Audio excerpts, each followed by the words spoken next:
Hello and welcome to my channel.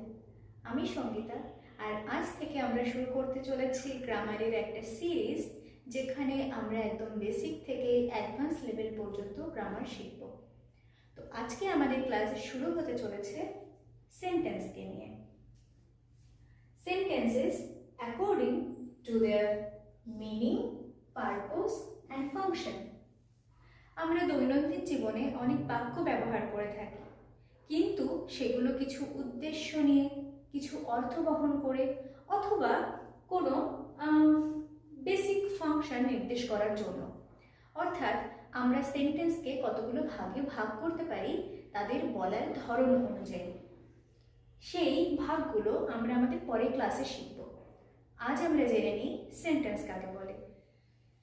A sentence is a group of words that have a complete meaning, যার মানে হলো কতগুলো শব্দ সমষ্টি, group of words that have a complete meaning, যার পূর্ণ অর্থ থাকবে।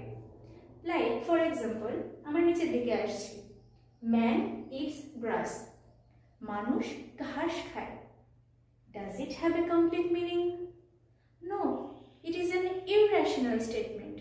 অর্থাৎ এর কোনো যুক্তিই নেই। মানুষ কি ঘাস খায়? তাহলে এটাকে আমরা সেন্টেন্স বলতে পারবো না। It is not a sentence. The second condition of a sentence যে it begins with a capital letter and ends with a punctuation mark. অর্থাৎ একটা বাক্য সব সময়ই একটা ক্যাপিটাল লেটার দিয়ে শুরু হবে এবং এটা শেষ হবে একটা পাংচুয়েশন মার্ক দিয়ে। পাংচুয়েশন মার্ক কাকে বলে? এই যে আমরা বাক্যের শেষে ফুল স্টপ বা পিরিয়ড, ইন্টারোগেটিভ মার্ক অথবা এক্সক্লেমেশন মার্ক ব্যবহার করি, এগুলোকেই পাংচুয়েশন মার্ক বলা হয়।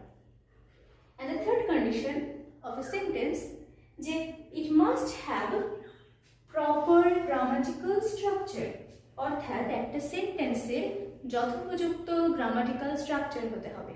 র্যান্ডামলি কতগুলো শব্দ বসিয়ে দিলাম এবং সেই শব্দগুলো বসে কোনো অর্থ বহন করলো না, তাহলে কিন্তু সেগুলোকে আমরা সেন্টেন্স বলতে পারবো না।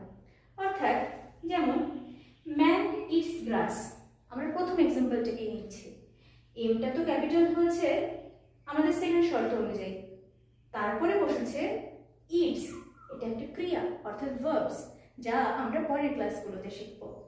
অর্থাৎ ম্যান ইটস গ্রাস যদি আমরা লিখি তাহলে কিন্তু একটা সেন্টেন্স হবে না, কারণ এটা ইররেশনাল হবে, কমপ্লিট মিনিং হবে না। তাহলে আমরা গ্রাসটা চেঞ্জ করে এখানে লিখলাম রাইস, অর্থাৎ ভাত।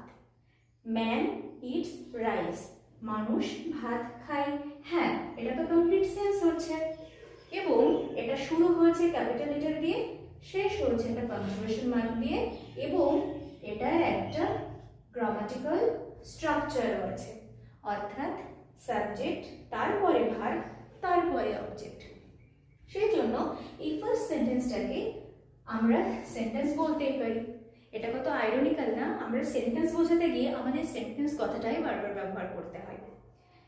এবার আমি তোমাদেরকে জিজ্ঞাসা করতে চাই যে সেকেন্ড সেন্টেন্সটা বা সেকেন্ড গ্রুপ অফ ওয়ার্ডসটা, সেটাকে কি আমরা আদৌ সেন্টেন্স বলতে পারি? চলো দেখা যাক। আচ্ছা, এই কতগুলো গ্রুপ অফ ওয়ার্ডস, প্রথমে আছে লাইকস অর্থাৎ ভার্ব, তারপরে আছে শি অর্থাৎ এটাকে আমরা সাবজেক্ট বলতে পারি অথবা প্রোনাউন বলতে পারি, তারপরে আছে চকলেট। কি ব্যাপার, এটা তো শুরু হচ্ছে ক্যাপিটাল লেটার দিয়ে, শেষও হচ্ছে পাংচুয়েশন মার্ক দিয়ে, কিন্তু এই যে গ্রামাটিক্যাল অর্ডারটা সেটা তো উল্টে গেছে, ভার্ব আগে চলে এসেছে, তাহলে এটার প্রপার গ্রামাটিক্যাল স্ট্রাকচার নেই। এই কারণে আমরা এই বাক্য এই শব্দগুচ্ছগুলোকে কখনোই সেন্টেন্স বলতে পারবো না। So this is not a sentence. And the third example, a good girl, একটা ভালো মেয়ে। একটা ভালো মেয়ে কথাটা শুনতে ঠিক লাগছে, কিন্তু আমরা কোন কনটেক্সটে বলছি? যদি বলি সে কেমন মেয়ে, তখন আমরা বলতে পারি সে ভালো মেয়ে। কিন্তু একটা ভালো মেয়ে, এটা পুরোপুরি কমপ্লিট মিনিং ক্যারি করছে না, এমনকি এটার প্রপার গ্রামাটিক্যাল স্ট্রাকচারও ফলো করা হয়নি। কারণ এখানে দেখো কোনো ক্রিয়া বা ভার্ব নেই, আর এটা ক্যাপিটাল লেটার দিয়ে শুরু হলেও এর পাংচুয়েশন মার্ক আমরা দিলেও কিন্তু এটা দেওয়া যায় না, এটাকে আমরা সেন্টেন্স অবশ্যই বলতে পারবো না।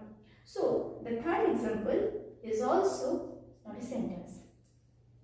তাহলে আশা করি তোমরা বুঝতে পেরেছো যে আমরা বাক্য বা সেন্টেন্স কাকে বলবো, এই তিনটে কন্ডিশন মেনে, যে কতগুলো শব্দগুচ্ছের কমপ্লিট মিনিং থাকতে হবে, কতগুলো শব্দগুচ্ছ ক্যাপিটাল লেটার দিয়ে শুরু হয়ে পাংচুয়েশন মার্কস দিয়ে শেষ হবে, এবং কতগুলো শব্দগুচ্ছের একটা প্রপার গ্রামাটিক্যাল অর্ডার থাকবে। ওকে।